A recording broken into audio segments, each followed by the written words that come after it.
As for our common defense, we reject as false the choice between our safety and our ideals. Our founding fathers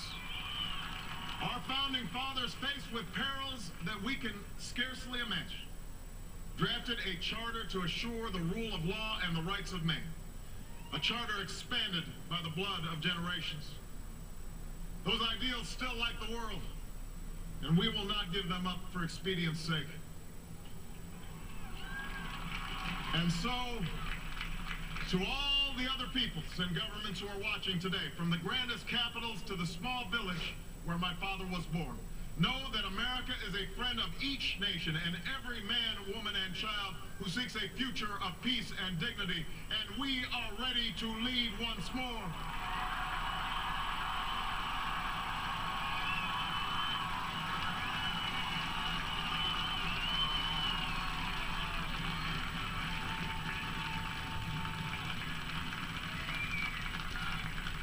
Recall that earlier generations faced down fascism and communism, not just with missiles and tanks, but with the sturdy alliances and enduring convictions.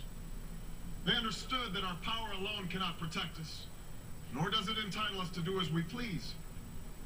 Instead, they knew that our power grows through its prudent use. Our security emanates from the justness of our cause, the force of our example, the tempering qualities of humility and restraint. We are the keepers of this legacy. Guided by these principles once more, we can meet those new threats that demand even greater effort, even greater cooperation and understanding between nations. We will begin to responsibly leave Iraq to its people and forge a hard-earned peace in Afghanistan. With old friends and former foes, we will work tirelessly to lessen the nuclear threat and roll back the specter of a warming planet. We will not apologize for our way of life, nor will we waver in its defense. And for those who seek to advance their aims by inducing terror and slaughtering innocents, we say to you now that our spirit is stronger and cannot be broken. You cannot outlast us, and we will defeat you.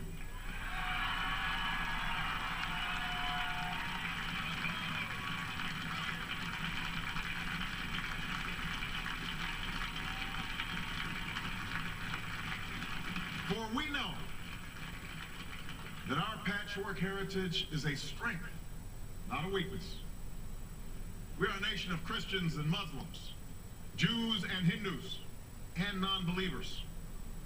We are shaped by every language and culture, drawn from every end of this earth. And because we have tasted the bitter swill of civil war and segregation and emerged from that dark chapter stronger and more united, we cannot help but believe that the old hatreds shall someday pass, that the lines of tribes shall soon dissolve, that as the world grows smaller, our common humanity shall reveal itself, and that America must play its role in ushering in a new era of peace.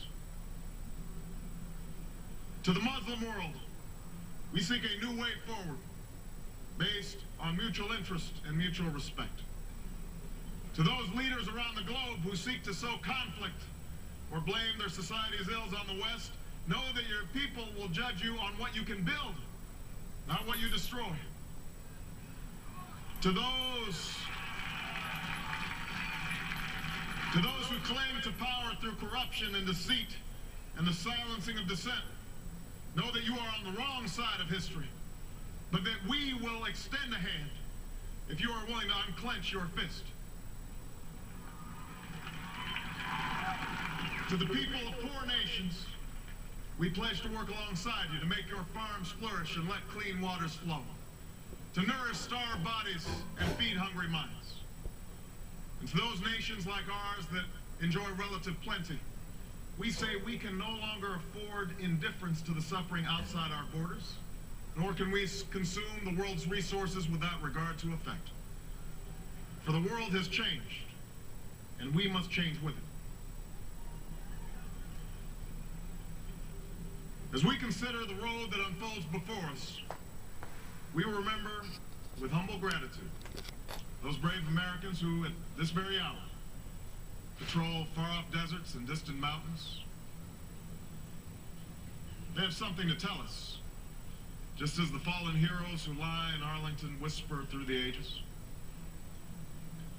We honor them not only because they are the guardians of our liberty, but because they embody the spirit of service, a willingness to find meaning in something greater than themselves.